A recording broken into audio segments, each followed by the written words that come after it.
Bueno, ¿qué tal compañeros? Estimada doctora, nosotros somos el grupo número 2. Les vamos a exponer sobre la ética en la administración pública. Los integrantes son Clever Calderón, Giovanni Duque, Lisbeth Hidrobo y mi persona, Bolívar Torres. Bueno, como una pequeña introducción, tenemos que la ética tiene un fin, el cual es promover el progreso y el bienestar social y las condiciones de estabilidad de las personas. También tenemos que los esfuerzos y capacidades de la sociedad civil y política están dirigidos a conducirla a un progreso colectivo, es decir, al bienestar de la sociedad, mediante el ejercicio de la gobernabilidad y la democracia ejercida en los acuerdos y compromisos, tanto prestando sus recursos como las acciones colectivas que deben desarrollar los actores. En este caso serían los diferentes actores sociales y la administración pública. Ya, como marco general de la ética en la administración pública, tenemos que el capital humano constituye un recurso fundamental, el cual le da el dinamismo, la interacción, la congruencia con los objetivos de la administración pública. También esta gestión va determinada por la ética en los sistemas democráticos, ya que esta está determinada por la confianza, la legitimidad y, en última instancia, la eficiencia de las instituciones, por la cual se puede ver que la administración pública cumple un papel fundamental en el desarrollo de una sociedad.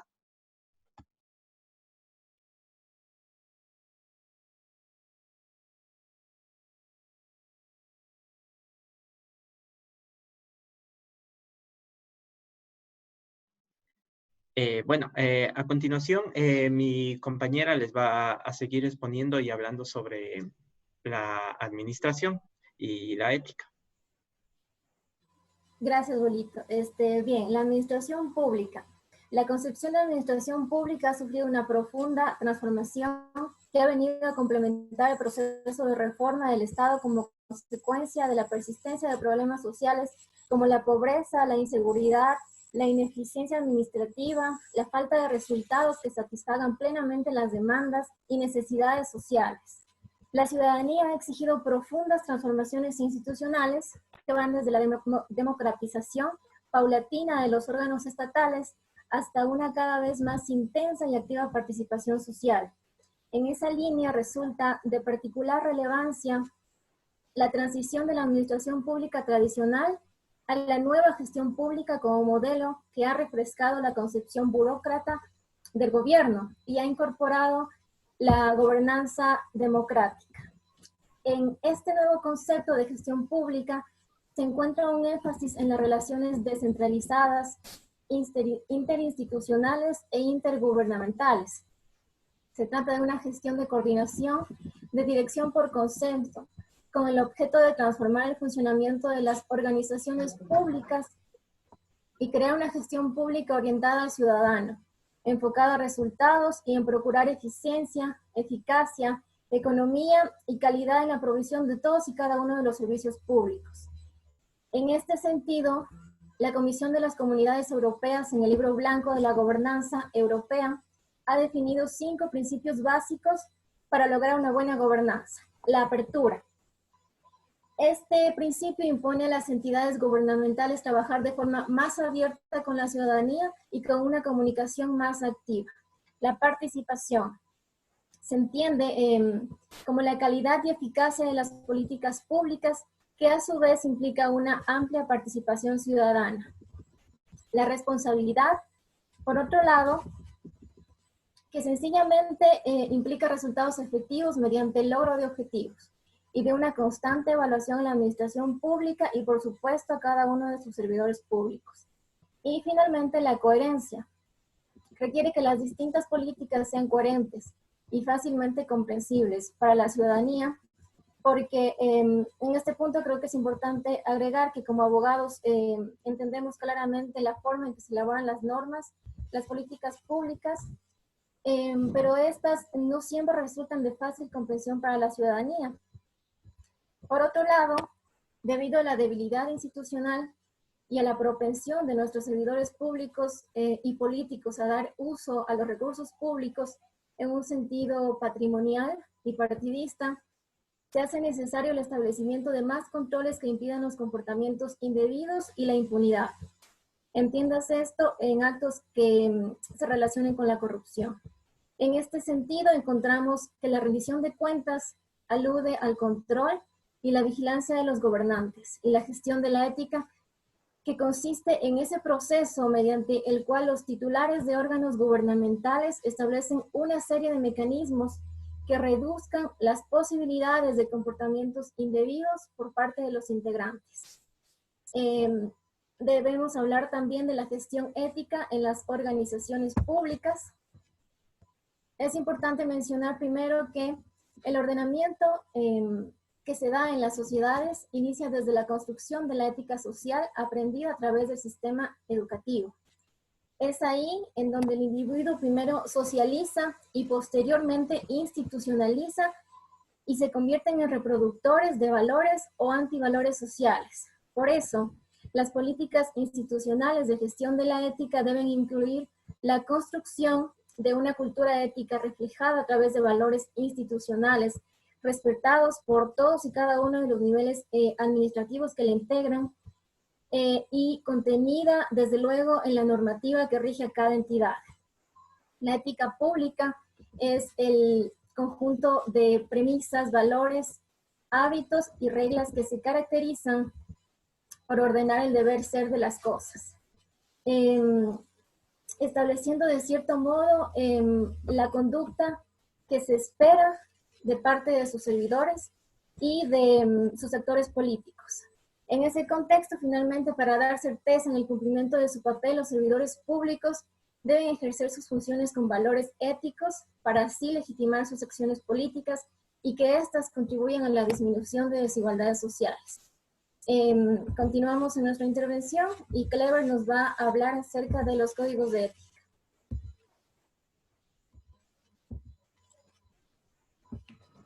Concordante con lo expuesto por los expositores anteriores, los códigos de ética en las organizaciones públicas. Si asumimos que un código de ética precisa las normas de comportamiento de las personas, es en una organización. En el caso de la administración pública, los códigos de ética constituyen normas de conducta interna cuyo cumplimiento es obligatorio para todos los funcionarios y servidores públicos. La construcción de códigos de ética permite que los empleados, trabajadores y servidores públicos adecúen sus conductas a un servicio público apegado a los valores morales y éticos. Así, por ejemplo, para Amy Verbos, una tratadista, significa que los códigos de ética son una manifestación de la conducta cognitiva y efectiva de la identidad de una organización. Mientras que para autores como Lodi y May, los elementos que permiten alinear esa conducta de los servidores públicos y consecuentemente del accionar de la administración pública a esos estándares éticos que se requieren en una sociedad, señala que debe existir 4 elementos. Estos elementos son el liderazgo político, la socialización de los procesos, la alineación de los empleados y servidores públicos y los incentivos.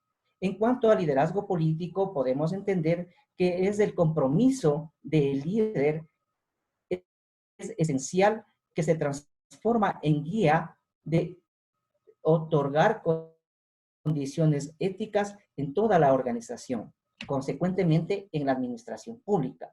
Mientras que los procesos de alineación es un código de ética que provee estos lineamientos para la mejor toma de decisiones éticas, lo que permitirá una identidad ética en toda la organización. Mientras que la socialización a través de cursos, por ejemplo, permite el entrenamiento ético de dotar a los empleados de poder y habilidades para tomar decisiones éticas. Los incentivos, por su parte, refuerzan estos valores éticos de la organización y los mecanismos de responsabilidad. Estos elementos que se describen de estos autores citados permiten una adecuada y óptima y eficiente administración pública que se traduce en la prestación de servicios. Y así lo ha sostenido la OCDE, que es otra fuente de consulta de nuestra exposición, que sostiene que los resultados favorables de las organizaciones surgen del establecimiento de códigos éticos que refuerzan la idea de cómo los valores ayudan a justificar la existencia y permanencia de una adecuada imagen y percepción de la gestión pública en el gobierno dentro de la estructura social. Así, las instituciones resultan eficaces cuando realizan las acciones para las cuales fueron creadas, es decir, satisfacen las necesidades sociales y son eficientes cuando utilizan sus recursos de una manera clara y de una manera transparente. Y solo entonces la confianza, la legitimidad y la estabilidad se convierten en atributos fundamentales de esas instituciones gubernamentales, que a la postre son quienes representan al Estado en la prestación de los servicios públicos. Otro elemento que se puede añadir es como fundamento de un código ético está en la profesionalización del servidor público. Además, se debe contemplar, además de la formación ética del profesional, debe contemplarse programas sobre valores éticos. En cuanto a la rendición de cuentas, como se señaló en la Constitución y también en el Código Orgánico Administrativo y en todas las disposiciones jurídicas, el Estado ha respondido a este cumplimiento necesario para una sociedad más equitativa y más justa. Así, por ejemplo, se ha creado en la Constitución y en el Código Orgánico mecanismos para el cumplimiento de los deberes por parte de los que ejercen el poder y ejercen la administración pública. Esto es, para el cumplimiento de la rendición de cuentas. Así tenemos, que también es un derecho ciudadano, el exigir la transparencia en la administración de los recursos públicos y en la prestación de servicios públicos. En este sentido, en el Ecuador, a partir de la Constitución, desde que se fundó como Estado de 1830, la administración pública ha venido soportando un torrente de cambios evolutivos y dinámicos, tendientes a que la administración pública y sus funcionarios otorguen un servicio público cada vez de mayor calidad y eficiencia. Esto en razón de que los ciudadanos, la sociedad, requieren la transparencia y la honestidad en el manejo de la administración pública.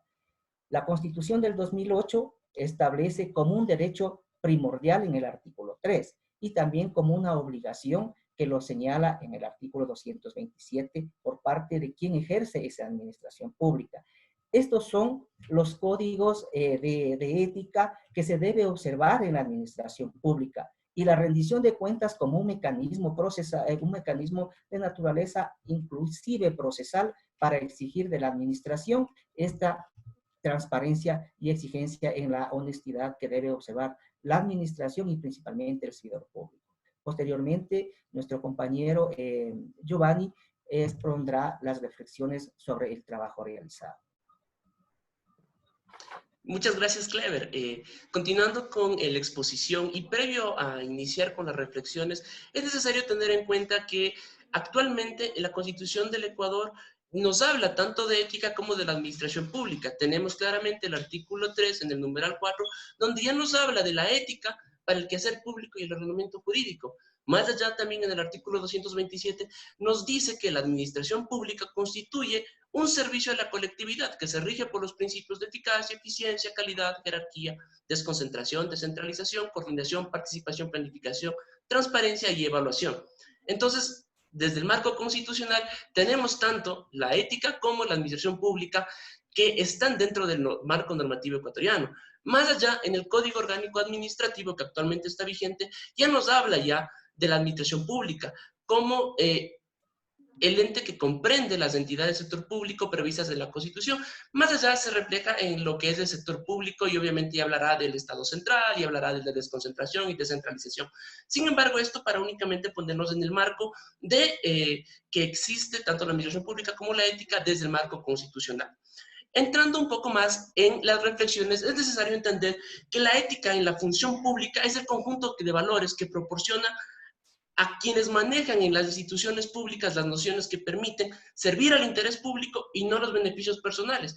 Partiendo de esa premisa y con el contenido que hemos tenido durante esta exposición, las reflexiones partirían desde las estrategias de rendición de cuentas de la administración pública, lo cual es bastante importante, puesto que la rendición de cuentas es un mecanismo claro para combatir la corrupción. Y obviamente esto se basa desde la ética, teniendo en cuenta los cimientos que dentro de cada institución debe haber implementado a través de códigos de ética, de manuales de comportamiento, etc. La conducta de los servidores públicos repercute en la calidad, eficiencia y oportunidad de los servicios públicos. Es así que, pues obviamente un servidor público que está actuando con una conducta adecuada, esta conducta adecuada se reflejará tanto en la eficiencia como en la eficacia y la oportunidad de los servicios públicos que presta esa institución. Más allá, en el caso de que esto no suceda, más adelante veremos un ejemplo de qué es lo que sucede. Por otro lado, tenemos el liderazgo comprometido con el servicio público integral, profesional y de calidad. Aquí nos habla un poco del tema del liderazgo, que es bastante importante, puesto que la ética está apuntalada en el liderazgo. El liderazgo debe ser un ejemplo en el sentido de que debe dar el soporte estricto en la integralidad, en la profesionalidad y la calidad, siendo que esto se replicará a los servidores públicos. Entonces, es un apunte bastante importante el liderazgo. Finalmente, los códigos de conducta expresan los comportamientos esperados y desviaciones no deseadas por parte de los servidores públicos. Pues aquí es lo que ya habíamos un poco avanzado en los párrafos anteriores, de que efectivamente un código de ética que está implementado adecuadamente en una institución pública permitirá que los servidores públicos actúen en el marco de dichos valores. Como ya lo hemos visto cuando la compañera Liseda abordó los temas del liderazgo, claramente hablamos ya de la integridad, de la honradez, de la imparcialidad, del respeto, de la justicia, de la transparencia y de la rendición de cuenta como valores que deben estar considerados en los códigos de ética y sobre los cuales tanto la ética como la administración pública deben apuntalarse para perseguir los objetivos. La falta de ética en la administración pública, ¿qué nos provoca? Nos provoca el fraude, nos provoca el desperdicio de servicios públicos, nos provoca el abuso de poder, el nepotismo, el clientelismo, el tráfico de influencias y conflicto de intereses. Y esto a nosotros como abogados es bastante relacionado porque estos están tipificados como delitos en el Código Orgánico Penal. Es necesario tener en cuenta que, si bien es cierto, la ética como tal está impuesta, no impuesta, sino está desde el orden constitucional, está en el orden constitucional. Es cierto que debemos apegarnos un poco también a lo que nos dicen los tratadistas. Y es importante lo que nos dice Klinkar al momento de decirnos un poco la fórmula de la corrupción. La corrupción es igual al monopolio más la discrecionalidad menos la responsabilidad. En el sentido de que cuando una institución pública presta un servicio, este servicio va a dar el efecto para que varias personas sean, por poco, mal llamado, dueños de la actividad que realizan. Entonces, ¿qué es lo que se realiza ahí? Un monopolio. Al estar sujeto a este monopolio a las personas, está permitiendo que estas personas utilicen su discrecionalidad. Es decir, que ellos estarán estarán con la atribución de decidir quién tiene acceso a determinado servicio, determinado contrato o a determinado efecto bajo sus criterios. Y finalmente, cerrando la fórmula, menos responsabilidad, pues efectivamente no tienen en cuenta las consecuencias que va a tener esto.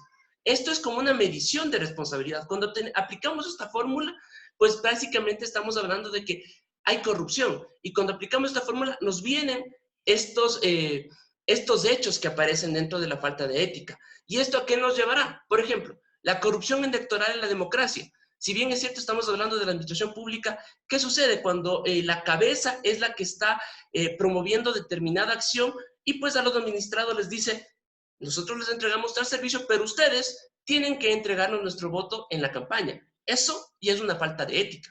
El uso personal de los bienes, equipos de las organizaciones en favor de amigos o familiares. Pues efectivamente, esto también es un hecho de corrupción y pues esto sucede por la falta de ética. El abuso desde la posición o cargo para influir en nombramientos. Pues efectivamente, como hemos visto, la administración pública debe estar rodeada de profesionalismo y demás hechos y demás factores. Y el hecho de poder nombrar a dedo para cumplir determinados favores, pues efectivamente es una falta de ética, donde no están los valores que ya acabamos de ver. La sobrefacturación en compras para entregar la diferencia bajo la mesa. Pues aquí estamos viendo lo que está sucediendo a efectos del COVID, donde estamos viendo por poco en vivo y en directo cómo se están suscribiendo contratos con sobreprecios de eventuales artículos que valen no más de $1, $2, cuando se están vendiendo por $6. Entonces, ese es el efecto de la falta de ética. Cuando no ha tenido un cimiento suficientemente completo de la ética, sucede esto. Finalmente, ejercer presiones indebidas para obtener contratos. Aquí es un claro ejemplo donde estamos utilizando la administración pública, el poder que tiene la administración pública para dar contratos, y obviamente esto viene a efectuar un efecto dominó, donde pues obviamente la cabeza hace presión sobre los mandos medios y sobre los mandos bajos, pero efectivamente conllevará a un hecho de corrupción. Esto ha sido la exposición de ética y administración pública del paralelo B. Les agradecemos mucho su atención y bendiciones.